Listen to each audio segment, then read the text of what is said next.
What's up, interwebs? It's your realtor, Jeremy. It's Tuesday. It's time for the Tuesday market update. This week, we're going to look at why the numbers I have mean nothing.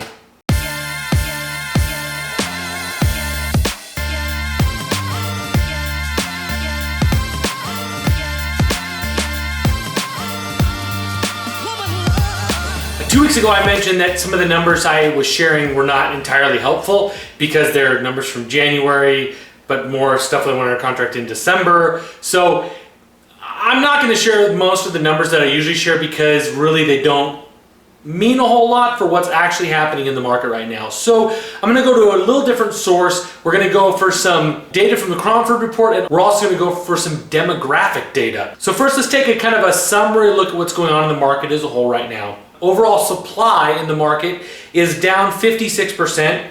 In the 1 to 2 million, supply is down 54%, and in the 2 million plus, supply is down about 30%. The demand overall under contract is up 8%. In the 1 to 2 million, it's up 47%. In the over 2 million, it's up 99%. And then here's a really telling sign. So median days listed prior to contract. This is one of the things I love about the Cromford report versus the data I get just from the standard MLS, is that does like days on market. So when you go under contract, but the listing doesn't go pending, those still count days.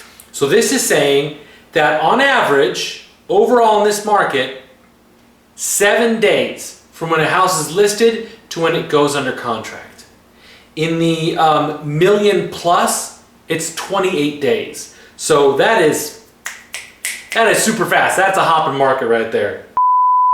This is Jeremy, doing well. Yes. Probably, my gut says probably not. It's on the high end of their price range, and it was kind of the property was kind of ideal for them, the lot as a whole.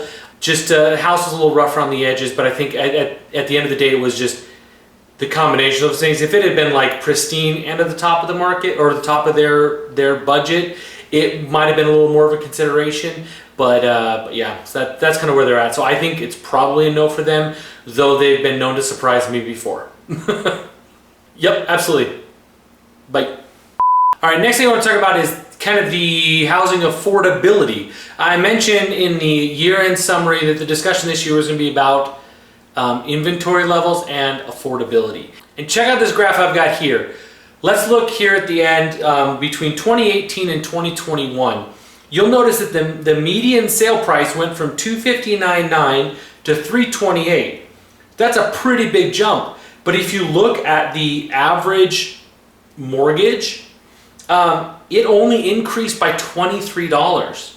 And this is kind of like I said, that when the interest rates go down, it makes more expensive houses more affordable. So even though the house values have gone up a lot, like $70,000, the average mortgage payment is almost the same.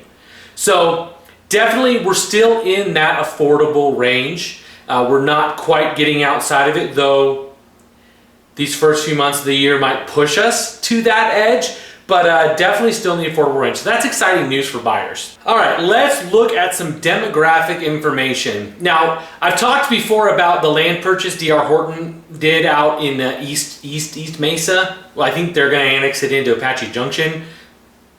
I've shared my feelings on that. But as that whole area gets developed, a lot of people are like, well, I don't want to live that far away from like where most of the work is happening. This is an awesome little map. It shows the job centers around the valley, the more dense the job opportunities are. So you'll see there, we've got the main bulk of it kind of in that downtown area. We've got that corridor along the 17 north and up. You've also got that corridor around North Scottsdale, where there's, if you've ever driven the 101 and you kind of take that bend around Frankwood right, there's a lot of big office buildings and stuff like that, call centers. And if you look down south in Chandler, you got another major employment corridor there. And then I want you guys to look out in the East Mesa area, this area here.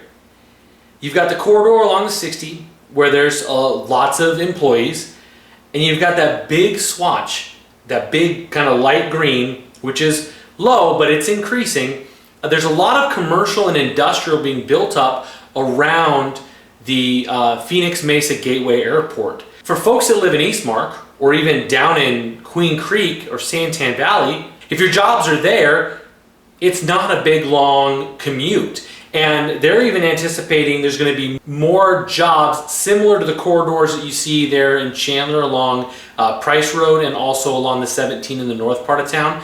They're talking about the similar kind of job corridor there. Then all of a sudden the outlying areas aren't so much outlying anymore. It just depends on where you work. Next, we're going to look at some demographic information. Let's take a look at a map that shows the household income. Basically, if it's dark blue, between 31 and 66% of the people in those areas make more than $200,000 a year. Paradise Valley, North Scottsdale, quite a bit in South Chandler and South Gilbert.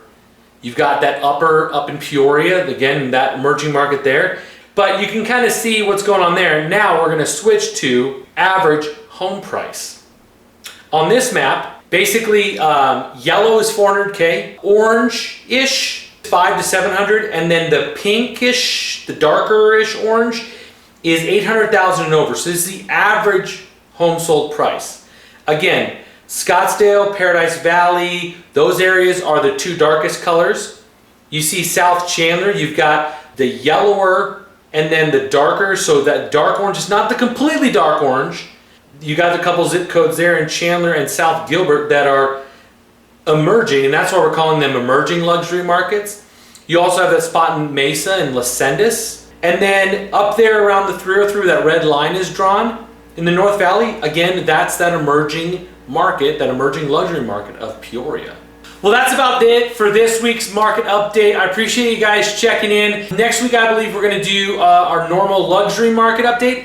And then we're into March and we can share some of the February numbers. I'm really excited. I did close that house in Chandler last week. I listed it for $315,000. We negotiated and ended up with a $350,000 offer. I was able to negotiate an additional $35,000 over the list price. Part of it was the house was great. Location was phenomenal. And then there was a lot of people that were really interested in buying it. So it was a matter of me maximizing the demand for that house to work it out for my client's best interest. They netted, at the end of the transaction, almost $13,000 more than we listed it at. I couldn't be happier for my clients. It was an exciting whirlwind. I know a lot of agents couldn't have handled that volume of interest on the property. I can handle anything, and super exciting news, I just got my buyer under contract today, and we didn't have to overpay for it. So excited for my buyer. I hope to see you guys next week for our luxury market update. Like I said, I'm trying to do those monthly. And yeah, we'll see you back here next week on the Tuesday market update. Have a great rest of your week. Bye.